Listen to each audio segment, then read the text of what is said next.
Hello বন্ধুগণ, আসসালামু আলাইকুম। আশা করছি আপনারা সব ভালো আছেন। আলহামদুলিল্লাহ আমিও ভালো আছি। আজকে আপনাদের জন্য খুবই সুন্দর একটি মজাদার ব্লগ নিয়ে হাজির হয়েছে আমি, আরিয়ান।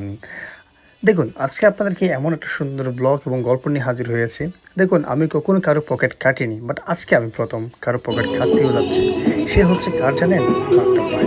একটা ভাইয়ের পকেট কাটার থেকে শুরু করে আজকে থেকে আমি অন্যের পকেট কাটা শুরু করা স্টার্ট করলাম। তো যাই হোক, আজকে আমি যেই রেস্টুরেন্টে আপনাদেরকে হাজির হয়েছি, এই রেস্টুরেন্টের নামটি হচ্ছে পানকুড়া রেস্টুরেন্ট। এই রেস্টুরেন্টে হচ্ছে কক্সবাজারের প্রাণের কেন্দ্র কলাতলী বিচের পাশেই এই রেস্টুরেন্টের নাম পানকুড়া রেস্টুরেন্ট। এই রেস্টুরেন্টের খাবারের মান খুবই ভালো, খুবই ভালো, খুবই মজাদার। আপনারা অবশ্যই এখানে আসবেন, খাবেন, ঘুরবেন, আড্ডা দিবেন। হচ্ছে পরিবার নিয়ে আসতে পারবেন, কোনো প্রবলেম না। বাট আমার মতো কোনো খাদককে একটু ইনভাইট করলে কোনো আশা করি অসুবিধা হবে না। যাই হোক, আপনারা ভালো থাকবেন, দোয়া করবেন, সুস্থ থাকবেন।